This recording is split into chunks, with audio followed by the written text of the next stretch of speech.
Mrs. Midas by Carol Ann Duffy. Carol Ann Duffy ஃபேமஸான Scottish poet and playwright.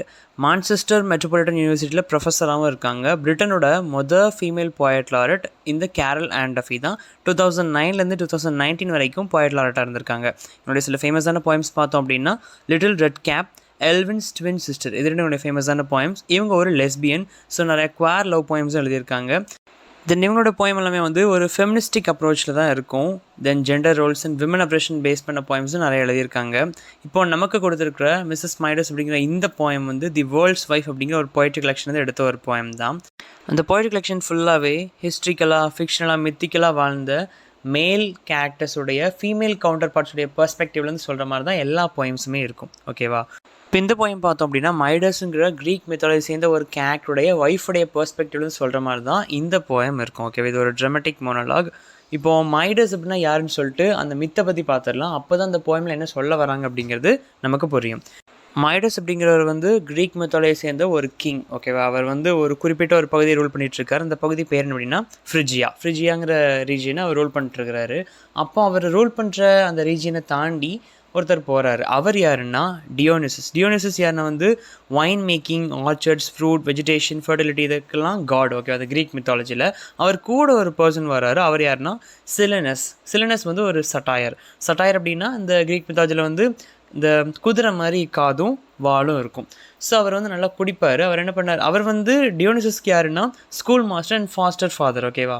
So அவர் கூட வந்திருப்பார். இந்த ரீஜனை தாண்டி போயிட்டுருப்பாங்க, ஃப்ரிஜியா அப்படிங்கிற ரீஜனை தாண்டி போயிட்டுருப்பாங்க. அப்போ குடிச்சிட்டு சிலனஸ் ஒரு இடத்துல படுத்து தூங்குவார், ஒரு கார்டனில் தூங்குவார். இவரை மிஸ் பண்ணிட்டு டியோனிசஸ் கிளம்பிடுவார். தெரியாமல் கவனிக்காமல் போயிடுவாங்க. போன பிறகு தான் அவர் இல்லைங்கிறது தெரியும். பட் இவர் யாருடைய ரீஜியனில் இருக்கார் அப்படின்னா ஃப்ரிஜியா ரீஜியனில், நம்ம மைடஸுடைய ரீஜியனில் இருக்கார்.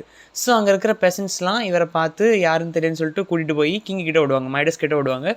மைடஸ் அவரை நல்லா ட்ரீட் பண்ணியிருப்பார். ஒரு 10 நாள் கிட்ட அவரை நல்லா பத்திரமா வச்சு பார்த்துக்குவார்.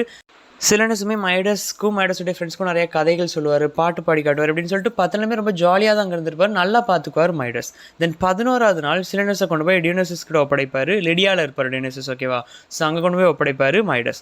ஒப்படைத்தோன்னே டியோனிசஸ்க்கு ஒரே சந்தோஷம். சரி, நம்ம ஃபாஸ்டர் ஃபாதர் நல்லா பார்த்துட்டான்னு சொல்லிட்டு உனக்கு எதுவும் வர வேணுமா கேள் அப்படின்னு சொல்லிட்டு டியோனிசஸ் கேட்பார். அப்போது அவன் சொல்லுவான், யோசிச்சுட்டு சொல்லுவான், சரி எனக்கு ஒரு வரம் கொடுங்க, நான் தொடர எல்லாமே தங்கமாக மாறணும் அப்படின்னு சொல்லிட்டு வரம் கொடுன்னு சொல்லிட்டு மைடஸ் கேட்பான். கேட்ட உடனே சரி நான் கொடுத்துறேன்னு சொல்லிட்டு வரம் கொடுத்துருவாரு.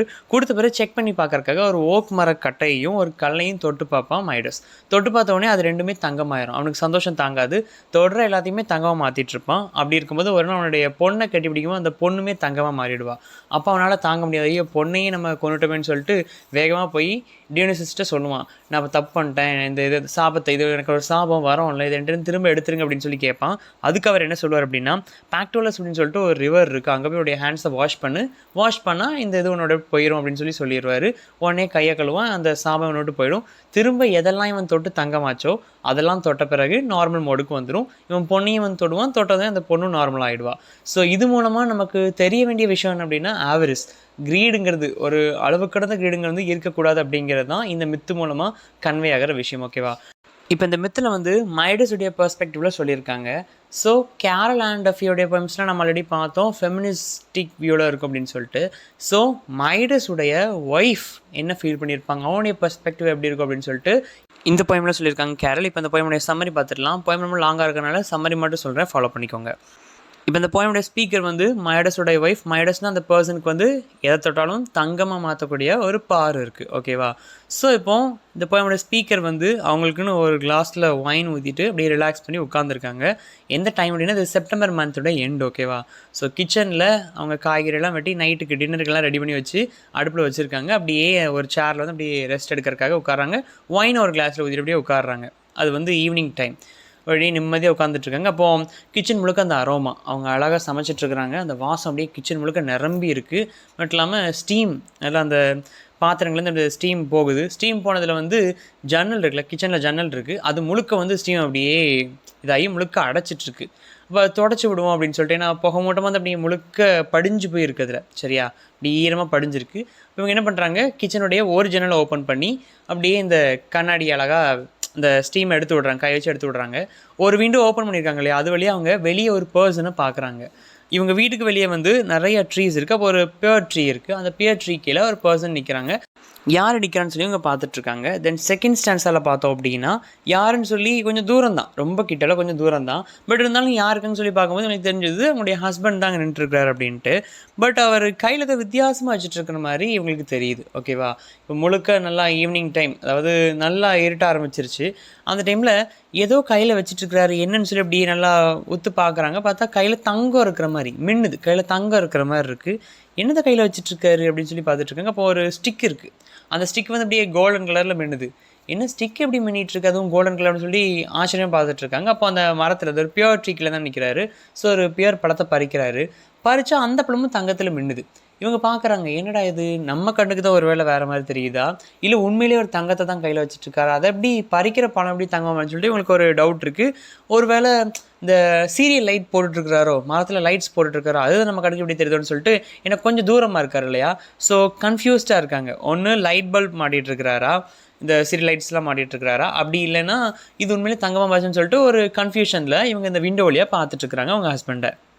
தென் தேர்ட் ஸ்டான்ஸால் வந்து இப்போ அந்த பர்சன், இவங்களுடைய ஹஸ்பண்ட் வந்து வீட்டுக்குள்ளே வராரு. வந்து அந்த கதவை திறக்கும்போது டோர் நாப் இருக்குல்ல, அதுவும் கோல்டாக மாறிடுது. ஓகேவா, மாறிதவங்க பார்த்துருக்காங்க. தென் உள்ளே வந்து அவர் அந்த கர்டைன்ஸ்லாம் க்ளோஸ் பண்ணுறது, தொடும்போது அந்த கர்டைன்ஸுமே வந்து தங்கமாக மாறிடுது, கோல்டு கிளாத் ஆகிடுது. இப்போ இவங்க அதெல்லாம் பார்த்து ஆச்சரியப்பட்டிருக்காங்க, என்னடா அது வித்தியாசமாக இருக்குது, எல்லாம் தொடர்ந்து எல்லாமே தங்கமாக மாறுது அப்படின்னு சொல்லிட்டு. தென் வராரு, வந்து அந்த வீட்டுக்குள்ளே ஒரு சேர் இருக்குது, ஹாலில் ஒரு சேர் இருக்குது. அது அப்படியே ராஜா மாதிரி உட்கார்றாரு அவர். ஓகேவா, இந்த இடத்துல கிங் மைடஸ், ஓகேவா, அந்த ஒரு ரெஃபரன்ஸ் தானே கொடுத்துருக்காங்க. சார் மைடஸ் மாதிரி ராஜா மாதிரி உட்கார்றதா சொல்லியிருக்காங்க. ராஜா மாதிரி உட்கார்றாரு. உட்கார்ந்து அவருடைய ஃபேஸில் ஒரு லுக்கை பார்த்தா ஒரு மாதிரி ஒரு வித்தியாசமாக இருக்குது. எப்பவும் போல தெரியல, உங்களுக்கு ஒரு மாதிரி வித்தியாசமாக இருக்குது. யாருக்கும் அடங்காமல் ஒரு அரகண்ட் பிஹேவியரில் உட்காந்துருக்கிற மாதிரி அவர் அப்படியே உட்காந்துருக்கிறாரு. அப்போது இவங்களுக்கு கோவம் தாங்கலை, என்ன தொடர்றதுலாம் தங்கமாக மாறுன்னு சொல்லிட்டு ஹஸ்பண்ட்டை கேட்குறாங்க, என்னாச்சு கடவுளை என்னாச்சு அப்படின்னு சொல்லி கேட்குறாங்க அவரை பார்த்து. பட் அவர் வந்து எந்த பதிலும் சொல்லாமல் ஜஸ்ட் சிரிக்க மட்டும் செய்கிறாரு. தென் ஃபோர்த் ஸ்டான்ஸால் இப்போது நைட் டைம் டின்னர் டைம் ஆகிடுச்சு. ஸோ சாப்பிட்றதுக்காக உட்காந்துருக்காங்க. அப்போது அந்த லேடி வந்து பரிமாறுறாங்க, ஹஸ்பண்டுக்கு பரிமாறுறாங்க. கார்ன், எடிபிள் கார்ன்லாம் வைக்கிறாங்க. அப்போ அவர் வந்து கையில் எடுத்து முதல்ல சாப்பிட்றாரு. கையில் தொட்டால் தான் தங்கமாயிரும்ல, ஸோ தங்கமாக வாய்க்குள்ளே போகுது. ஸோ அவரால் சகி முடியாமல் துப்பிடுறாரு. ஸோ கோல்டாகவே விழுது, அந்த கார்ன் எல்லாமே கோல்டாக விழுது. ஸோ ஸ்பூன் யூஸ் பண்ணுறாரு. ஃபஸ்ட்டு அவருடைய ஸ்பூன் யூஸ் பண்ணுறாரு. பட் அது தொட்டோடனே கோல்டாக மாறுது. ஓனருடைய ஒய்ஃபோடது அதுவும் கோல்ட் ஆகுது. உடனே ஃபோர்க் அப்படின்னு சொல்லிட்டு எல்லாத்தையும் எடுக்கிறது, தொடுற எல்லாமே கோல்டாக மட்டுமே மாறிட்டுருக்கு. ஸோ அது பிறகு சரி இதெல்லாம் சாப்பிட முடியாதுன்னு சொல்லிட்டு ஒயின் அவங்க ஒய்ஃப் எடுக்கிறாங்க, எடுத்து ஊற்றி கொடுக்குறதுக்கு எடுக்கிறாங்க. எடுக்கும்போது அவர் வந்து இந்த ஒயின் குடிக்கிறதுக்காக ஒரு குண்டில், கிளாஸ் ஒன்றில் அதை எடுக்கிறாரு. இந்த ஒயின் வந்து ஒரு ட்ரை ஒயின், இட்டாலியிலேருந்து வாங்கப்பட்ட ஒரு ட்ரையான ஒயின். ஓகேவா, அந்த ஒயினை கையில் வச்சுட்டு இவங்க ஒய்ஃப் ஊற்ற ரெடியாக இருக்காங்க. அவர் கிளாஸ் எடுக்கிறாரு. இவங்களுக்கு கொஞ்சம் பயமாக தான் இருக்குது, இது என்ன ஆக போகுது அப்படின்ட்டு. அந்த கிளாஸ் வந்து அப்படியே கோல்டன் கலரில் மாறுது. அது பார்க்க எப்படி இருக்குது அப்படின்னா இந்த கிறிஸ்டின்ஸோடைய மாஸில் யூஸ் பண்ணப்படுற காப்லெட் மாதிரி இருக்குது அப்படின்னு சொல்லி சொல்கிறாங்க. காப்லெட்னு இந்த ரசம் ஊற்றி எழுந்தேற்றம் பண்ணி காட்டுவாங்கள்ல கிறிஸ்டின் மாஸ்லாம், ஒரு ரசக்கிணம் அப்படின்ட்டு, அதுதான் காப்லெட். ஓகேவா, ஸோ அது மாதிரி இருக்குது அப்படின்னு சொல்லி சொல்கிறாங்க. தென் ஃபிஃப்த் ஸ்டான்ஸால் இவங்க இப்படி ஊற்றி அது அப்படியே காப்லெட் மாதிரி மாறுதில்ல, பார்த்தோன்னே அவங்க இன்னும் பயந்துடுறாங்க, பயந்து கத்திடுறாங்க. கத்துனது இவரும் பயந்துடுறாரு. அப்படியே ரெண்டு பேரும் கொஞ்சம் அப்படியே பயத்திலே இருக்காங்க. அப்புறம் நார்மலாக மைண்ட் கொஞ்சம் நார்மலாக ஆன பிறகு அவர் வந்து எதனால இப்படி தொடரலாம் தங்கமாக மாறுது, நான் அப்படி ஒரு விஷ் கேட்டேன் அப்படின்னு சொல்லிட்டு எல்லாத்தையும் சொல்கிறாரு. சொல்கிறதில்ல அவங்க ஒய்ஃப் அமைதியாக கேட்டுட்ருக்குறாங்க. கேட்டுட்டு என்ன சொல்கிறாங்க அப்படின்னா, இப்போ ஒரே ரூமில் தான் இருக்காங்க. ஸோ ஒருத்தர் தொட்டு விடக்கூடாது, ஏன்னா தொட்டாங்க அப்படின்னா இவங்க கோல்டாக மாறுவாங்கன்னு சொல்லிட்டு அவர் கிட்ட போகாமல் தள்ளியே இருக்காங்க அவருடைய ஒய்ஃப். ஓகேவா, தென் இவங்க ஃபோனெல்லாம் பத்திரமா எடுத்து வச்சுட்றாங்க. தென் இவங்க வீட்டில் இருக்கிற பூனையெல்லாம் கொண்டு போய் பேஸ்மெண்ட்டில் பூட்டி வச்சுட்றாங்க. பூனையை தொட்டு பிற பூனை தங்கமாக மாறிடக்கூடாது அப்படிங்கிறக்காக எல்லாத்தையும் அங்கங்கே சேஃப் பண்ணி வைக்கிறாங்க. ஓகேவா, தென் டாய்லெட்டெல்லாம் அவங்க க்ளோஸ் பண்ணிக்கலாம். டாய்லெட் தங்கமான ஒன்றும் பிரச்சனை கிடையாது, ஏன்னா டாய்லெட்லாம் ஒன்றும் பிரச்சனை இல்லை, டாய்லெட் தங்கமான என்ன அப்படின்னு சொல்லிட்டு அதை அவங்க கண்டுக்கல. பட் பூனையை பத்திரமா வைக்கிறாங்க, ஃபோனை கொண்டு பத்திரமா வைக்கிறாங்க. அவங்களுக்கு தேவையான விஷயத்தெல்லாம் அவங்க ஹஸ்பண்ட்கிட்டேருந்து தள்ளி தனியாக எடுத்து வைக்காங்க. ஓகேவா, அவர் சொல்லிடுறாரு, நான் அப்படி ஒரு விஷ் ஆசைப்பட்டேன், என் விஷை கேட்டேன், என் விஷ் நிறைவேறிடுச்சு, இப்போ நான் தொடர்தெல்லாம் தங்கமாக மாறுன்னு சொல்லி நான் ஒரு விஷ் கேட்டேன்னு சொல்லிட்டு ஒய்ஃப்ட்ட சொல்லிடுறாரு. தென் சிக்ஸ்த் ஸ்டான்ஸால் இவங்க வந்து இந்த போயம் வாசிக்கிற ஆடியன்ஸை பார்த்து கொஷின் கேட்குறாங்க. என்ன அப்படின்னா, எல்லாருக்கும் தான் விஷஸ் இருக்குது, நம்ம எல்லாருக்கும் ஆசைகள் இருக்குது, எனக்கு ஆசைகள் இருக்குது, இவனுடைய ஆசை யார் நிறைவேற்றி வச்சா, யார் நிறைவேற்றிக்கு யார் இருக்கா அப்படின்னு சொல்லி ஒரு கொஷின் கேட்குறாங்க. கேட்டுட்டு இந்த கோல்டுனா என்ன அப்படின்னு சொல்லி ஒரு கொஷின் கேட்குறாங்க. கோல்டுனா என்ன, நல்லா மின்னும், பார்க்க கொஞ்சம் நல்லாயிருக்கும், தென் நிறைய யூஸ் ஆகும், ஒரு காஸ்ட்லியான ஒரு திங், இது ஒரு மினரல், அவ்வளோதான். மற்றபடிக்கு இதெல்லாம் எந்த யூஸ் இல்லை, இதை சாப்பிடலாம் முடியாது, இது நம்ம பசியெல்லாம் போக்காது, தாகத்தையும் தணிக்காது, இது ஒரு நார்மல் ஒரு மினரல். ஜொலிக்கக்கூடிய ஒரு பொருள் அவ்வளோதானே அப்படின்னு சொல்லி கேட்குறாங்க. இப்படி கொஷின் கேட்காங்க. ஏன்னா இவங்க வந்து தொடுறதெல்லாம் கோல்டாகுன்னு சொல்லிட்டு ஒரு முட்டாள்தனமான ஒரு வார்த்தை போய் கேட்டிருக்கானே அப்படிங்கிற ஒரு இதில் இப்படி கொஷின் கேட்குறாங்க. ஓகேவா? தென் என்னுடைய ஹஸ்பண்ட் வந்து ஸ்மோக் பண்ணுறக்காக சிகரெட் எடுக்கிறாரு. தொட்டவுடனே அதுவும் தங்கமாகிடுது. வாயில் வைக்கிறாரு, அது தங்கமாக மாறிடுது. கரெக்டாக அந்த ஃப்ளேம் இது பண்ண லைட்டரில் ஃப்ளேம் இது பண்ணும்போது அது ப்ளூ கலரில் ஃப்ளேம் இது ஆகுது. ஆனால் பத்தலை, ஏன்னா அது கோல்டு இல்லையா? ஸோ இவங்க அதை பார்க்குறாங்க. பார்த்துட்டு என்ன சொல்கிறாங்க அப்படின்னா, நல்ல வேளை இப்படியாவது என்னுடைய ஹஸ்பண்ட் வந்து ஸ்மோக்கிங்கை குவிட் பண்ணுவார் அப்படின்னு சொல்லிட்டு சொல்கிறாங்க. தென் 7th ஸ்டாண்டர்டில் பார்த்தோம் அப்படின்னா தனியாக தான் தூங்கணும். ஏன்னா கிட்ட ஒன்றா படுத்தாங்க அப்படின்னா இவங்க கோல்டாக மாறிடுவாங்க. ஸோ வேகமாக ரூமுக்கு மாடிக்கு வராங்க. வந்து உள்ளே வந்துடக்கூடாது அப்படின்னு சொல்லிட்டு எங்கே வந்துடுவார் அப்படின்னு சொல்லிட்டு உள்ளே வராங்க. வந்து ஒரு சேரை ரெடியாக வச்சிடுறாங்க. ஐயோ, திடீர்னு வந்து இதில் கையே வச்சிடக்கூடாது அப்படின்னு சொல்லிட்டு வேகமாக ஒரு சேரை வைக்கிறாங்க. வச்சுட்டு அப்படியே அவர் கூட படுக்காமல் தள்ளி படுக்கிறதுக்கு இப்படி ஒரு பிரித்து வைக்கிறதுக்கு எல்லாரும் பண்ணிகிட்ருக்குறாங்க. கீழே பார்த்தா இவனுடைய ஹஸ்பண்ட் வந்து ஒரு ஸ்பேர் ரூமை ஃபுல்லாக கோல்டாக மாற்றிருக்காரு. ஓகேவா? அது பார்க்க எப்படி ரிசம்பிள் பண்ணுதுன்னு கொடுத்துருக்காங்க அப்படின்னா, கிங் டுட்டான்கமுன் அப்படின்னு சொல்லிட்டு ஒரு கிங் இருந்திருக்காரு இந்த ஈஜிப்டில். ஓகேவா? அவருடைய டோம் மாதிரி இருக்குது அப்படின்னு சொல்லிட்டு, அவருடைய டோம் முழுக்க அங்கங்கே இந்த கோல்டன் ஆப்ஜெக்ட்ஸ் இருக்கும். ஸோ அவருடைய டோம் மாதிரி இந்த ஸ்பேர் ரூம் வந்து ஃபுல்லாக கோல்டாக மாற்றிருக்காரு அப்படின்னு சொல்லிட்டு என்னுடைய ஒய்ஃப் சொல்கிறாங்க. அந்த இஜிப்ஷியன் பேரோடைய டோம் மாதிரி இருக்குது அப்படின்னு சொல்லிட்டு சொல்கிறாங்க. ஸோ இவங்க இப்போ பயத்தில் இருக்காங்க. வந்து நம்மளை தொட்டு நம்ம தங்கம் ஆயிடக்கூடாது அப்படின்னு சொல்லிட்டு பயத்தில் இருக்காங்க. அதான் வந்து சேர் அங்கங்கே வச்சுட்டு இவர் நம்மளை தொட்டக்கூடாது, இவர் அந்த பக்கம் நம்ம இந்த பக்கம்னு சொல்லிட்டு அதெல்லாம் ரெடியாக வச்சுருக்காங்க இவருடைய ஒய்ஃப். இந்த அடுத்து என்ன சொல்கிறாங்க அப்படின்னா, இவருடைய அரவணைப்பு வந்து அவங்களுக்கு ரொம்ப பிடிக்கும். அப்படியே கட்டி அணைச்சாருன்னு எனக்கு ரொம்ப சந்தோஷப்படுவேன். ஏன்னா அவர் எப்போ என்னை கட்டி அணைப்பார்னு சொல்லிட்டு நான் ஆசைப்படுவேன். ஆனால் இப்போ வந்து என்னால் அது அப்படி ஆசைப்பட முடியாது. அவர் கட்டி அணைக்கிறது வந்து ரொம்ப ஸ்வீட்டாக ஹனி மாதிரி இருக்கும். எனக்கு அந்த ஒரு ஃபீல் கிடைக்கும் ஜஸ்ட் ஹக் பண்ணும்போது.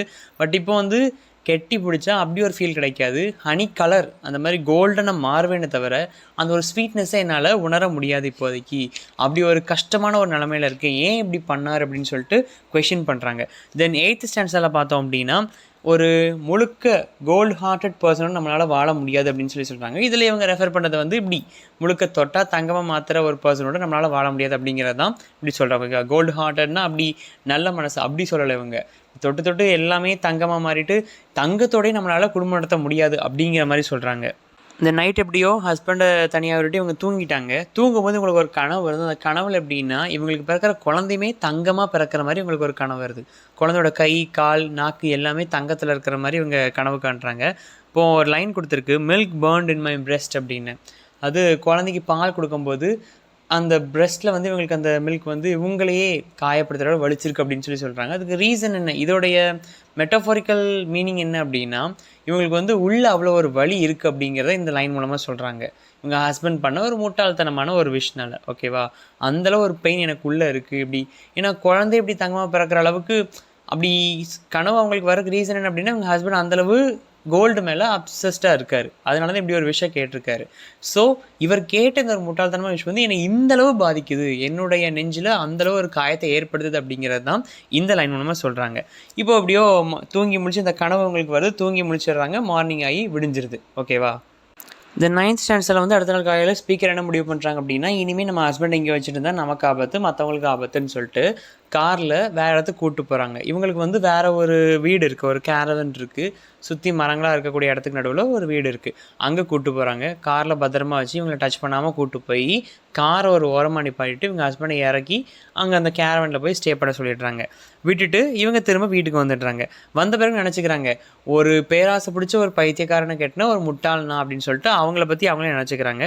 தென் அப்பப்போ அவங்க ஹஸ்பண்ட் போய் பார்ப்பாங்க. எப்படி பார்ப்பாங்க அப்படின்னா, காரை ஒரு அங்கே ரொம்ப கிட்ட கொண்டு போய் நிப்பாட்டாமல், அந்த கேரவன் கிட்ட கொண்டு போய் நிப்பாட்டாமல் ரொம்ப தூரத்தில் நிப்பாட்டிட்டு அவரை போய் விசிட் பண்ணிட்டு வந்துடுவாங்க அப்படின்னு சொல்லிட்டு கொடுத்துருக்காங்க. ஸோ பாதி தூரத்துக்கு நான் நடந்தால் போவேன், கார் அந்த கேரவன் வர கொண்டு போக மாட்டேன் அப்படின்னு சொல்லி கொடுத்துருக்காங்க.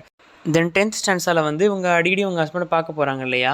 ஸோ எதெல்லாம் இவங்க போகிற வழியில் பார்த்தாங்க அப்படின்னா, இவங்க ஹஸ்பண்டை நெருங்கிட்டாங்க அப்படின்னு சொல்லி கண்டுபிடிச்சிடலாம் அப்படிங்கிற விஷயங்களை, அறிகுறிகள்லாம் இவங்க பார்க்குறாங்க அப்படிங்கிறத இந்த 10th ஸ்டாண்டர்டில் சொல்லியிருக்காங்க. மீன்கள்லாம் தங்கமாக மாதிரி தரையில், இந்த புல் தரையில் கிடந்தாலோ, இல்லை இந்த ரேபிட்லாம் தங்கமாக மாதிரி பைன் ட்ரீயில் தொங்கினாலோ, தென் அவருடைய ஹஸ்பண்டோடைய அந்த கால் தடம் அப்படியே தங்கமாக கால் தடம் வந்து இந்த ரிவர் ஓரமாக கிடந்தாலோ அவங்க ஹஸ்பண்ட் பக்கத்தில் இருக்கார், நம்ம சுதாரிச்சுக்கணும் அப்படின்னு சொல்லிட்டு ஸ்பீக்கர் சொல்கிறாங்க. இதெல்லாம் பார்த்தா அவர் இங்கே பக்கத்தில் தான் இருக்கார், ஏன்னா அவர் தங்கமாக மாற்றிட்டு போயிருந்திருக்காரு. அப்போ இங்கேயா தான் இருப்பாருன்னு சொல்லிட்டு இவங்க சுதாரிச்சுக்கிடுவாங்களாம். ஸோ பார்த்துட்டு போகிறாங்க. போய் அவங்க ஹஸ்பண்ட் அப்பப்போ மீட் பண்ணுறாங்க. அப்போ லாஸ்ட்டாக அவங்க ஹஸ்பண்ட் மீட் பண்ணும்போது வந்து அவர் ரொம்ப ஒல்லி ஆகிடுறாரு. ஓகேவா, ரொம்ப ஸ்லிம் ஆகிடுறாரு. ஏன்னா அவர் சாப்பிட்றதே இல்லை. ஏற்றோட்டாலும் தான் தங்கம் வருது, என்ன சாப்பிட முடியும்? ஸோ ரொம்ப மெலிஞ்சு போயிருக்காரு. மட்டும் இல்லாமல் அவங்க ஒய்ஃப்ட்ட என்ன சொல்லியிருக்காரு அப்படின்னா, உனக்கு வந்து காட் பேனுடைய ஃப்ளூட் சவுண்ட் கேட்குது, அவர் வந்து ஃப்ளூட் வாசிக்கிற சவுண்ட் எனக்கு கேட்குது, உனக்கு கேட்குதா அப்படின்னு சொல்லி கேளு அப்படின்னு சொல்லிட்டு ஒய்ஃபை சொல்கிறாராம். பேனுங்கிறவர் வந்து இந்த க்ரீக் மித்தாலஜி சேர்ந்த ஒரு காட். ஓகேவா, ஸோ எதுக்கு இவருக்கு அந்த சத்தம் கேட்குது அப்படின்னா, இவர் வந்து மென்டலி அஃபெக்ட் ஆகிட்டார். ஓகேவா, ஏன்னா தனியாகவே இருக்கார் இல்லையா, ஸோ அஃபெக்ட் ஆகிட்டார். ஸோ மென்டலாக அஃபெக்ட் ஆகிட்டார் அப்படிங்கிறத காட்டுறதுக்காக தான் இப்படி அவர் ஒய்ஃப் கிட்ட சொல்கிற மாதிரி இந்த போயம் லைன்ஸில் கொடுத்துருக்காங்க. ஓகேவா, ஸோ அவருக்கு கேட்குன்னு சொல்லிட்டு ஒய்ஃபையும் கேட்க சொல்கிறார். பட் உண்மையில் அப்படிலாம் அவனுக்கு கேட்கல. அவர் கேட்குற மாதிரி அவருக்கு ஒரு இமேஜினேஷன். ஸோ ஒய்ஃபையும் கேட்க சொல்கிறாரு. அதுலேயே உங்களுக்கு புரிஞ்சு போயிடுச்சு இவர் வந்து மென்டலி அஃபெக்ட் ஆகிட்டார் அப்படின்னு சொல்லிட்டு. ஸோ இவர்கிட்ட வந்து இன்ட்ராக்ஷனை குறைக்கணும், இன்ட்ராக்ட் பண்ணக்கூடாது இவர்கிட்ட அப்படின்னு சொல்லிட்டு அங்கேருந்து கிளம்பிடுறாங்க. கிளம்பி இப்போ திரும்ப வீட்டுக்கு வந்துடுறாங்க. 11th ஸ்டான்ஸால் லாஸ்ட் ஸ்டான்ஸாக திரும்ப வீட்டுக்கு வந்துடுறாங்க. வந்து இவங்களுக்கு என்ன இவங்க மண்டையோடு உறுத்திட்டுருக்கு அப்படின்னா, இவங்க ஹஸ்பண்டுடைய ஒரு முட்டாள்தனம், பேராசை அப்படிங்கிறத விட என்னை பற்றி இவர் ஏன் யோசிக்கலை அப்படிங்கிற பாயிண்ட் தான் இவங்க மண்டையோடு ரொம்ப உறுத்துது. பேராசை ஒரு பக்கம் இருக்கட்டும், அவருடைய முட்டாள்தனம், ஏன்னா அவசரத்தில் கேட்டார், அதெல்லாம் இருக்கட்டும். இருந்தாலும் என்னை பற்றி இவர் ஏன் யோசிக்கவே இல்லை? ஒய்ஃப்னு ஒருத்தி இருக்கேன், என்ன இவரால் ஹக் பண்ண முடியாது, தொட முடியாது, நான் வந்து அதுக்காக எவ்வளோ ஆசைப்படுவேன் அப்படின்னு சொல்லிட்டுலாம் இவர் ஏன் யோசிக்கவே இல்லை அப்படின்னு சொல்லிட்டு அவங்க அதையே போட்டு யோசிச்சுட்டு இருக்காங்க. ஸோ அவர் கேட்ட ஒரு விஷயம் இவங்க என்ன சொல்கிறாங்க அப்படின்னா, பியோர் செல்ஃபிஷ்னஸ், முழுக்க சுயநலமாக அவரை பற்றி மட்டுமே யோசிச்சிருக்காரே ஒழிய கூட ஒருத்தி வாழ்கிறேன் அப்படின்னு சொல்லிட்டு என்ன அவர் யோசிக்கவே இல்லை அப்படின்னு சொல்லிட்டு ரொம்ப கோவப்படுறாங்க. தென் அவர் தொட்டு உருவாக்கின அந்த கோல்டு ஆப்ஜெக்ட்ஸ் எல்லாமே அவங்க விற்று காசாக்கி பயன்படுத்திக்கிறாங்க அவங்க செலவுகளுக்கு. தென் அடிக்கடி அவங்க ஹஸ்பண்டை பற்றி நினச்சும் பார்க்காங்க. பட் அவங்க மிஸ் பண்ணுற ஒரு விஷயம் என்ன அப்படின்னா, அவருடைய ஒரு அரவணைப்பு. அவங்க ஹஸ்பண்டுடைய அந்த நார்மல் ஹேண்ட்ஸை வச்சு இவங்களை அப்படியே ஒரு ஹக் கொடுக்கணும், ஜஸ்ட் தொடணும். அந்த தொடுற அந்த உணர்வை, அந்த வார்ம் ஃபீலை வந்து நான் ஃபீல் பண்ணேன் அப்படின்னு சொல்லிட்டு தான் ஆசைப்பட்றாங்க. அது அவர் இது யோசிக்காமல் செல்ஃபிஷ் மைண்டோட அவரை பற்றி மட்டுமே யோசித்து இப்படி ஒரு முடிவு எடுத்துட்டான்னு சொல்லிட்டு கோவப்படுற மாதிரி இந்த போயம் எண்ட் ஆகுது. ஓகேவா, ஸோ இந்த போயம்ல தீம்ஸ்ன்னு பார்த்தோம் அப்படின்னா மெட்டீரியலிசம், கிரீட், ரிலேஷன்ஷிப், லோன்லினஸ், இந்த மூணையும் தீம்ஸை சொல்லலாம். ஸோ ஒரு ஃபெமினிஸ்டிக் பெர்ஸ்பெக்டிவில் மைடஸுடைய ஒய்ஃப் எப்படி யோசிச்சிருப்பாங்க, அதாவது மைடஸை பற்றி மித்தில் சொல்லியிருக்காங்க, பட் அவங்க ஒய்ஃபை பற்றி யாருமே சொல்லலை, அவங்க இப்படி தானே யோசிச்சிருப்பாங்க அப்படின்னு சொல்லிட்டு அந்த ஒரு பெர்ஸ்பெக்டிவில் கேரல் இந்த போயமில் சொல்லியிருக்காங்க. இது ஒரு நல்ல பாயிண்ட்டுமே கூட. ஏன்னா முழுக்கவே வந்து மித்து, ஹிஸ்ட்ரி எல்லாமே ஃபோக்கஸ் பண்ணது மென்னை மட்டும்தான், விமனை ஃபோக்கஸ் பண்ணல. இவங்கள பற்றி மறந்துடுறாங்க, இவங்கள பற்றி பேசவும் மாட்டேன்றாங்க. அப்படி அவங்களுடைய ஃபீலிங்ஸையும் பேசணும், எல்லா இடத்துலையும் விமனுடைய ஃபீலிங்ஸ்லாம் ஒடுக்கப்படுது அப்படின்னு சொல்லிட்டு அந்த ஒரு விஷயமே இது மூலமாக சொல்கிறாங்க. ஸோ க்ரீட், ஆவரிஸ் அது மட்டுமே இல்லை, ஃபெமினிஸ்டிக் வியூவில் எந்தளவு விமனை நம்ம ஒதுக்குறோம் அப்படிங்கிற விஷயங்களையும் இந்த போயமில் சொல்லியிருக்காங்க கேரல்.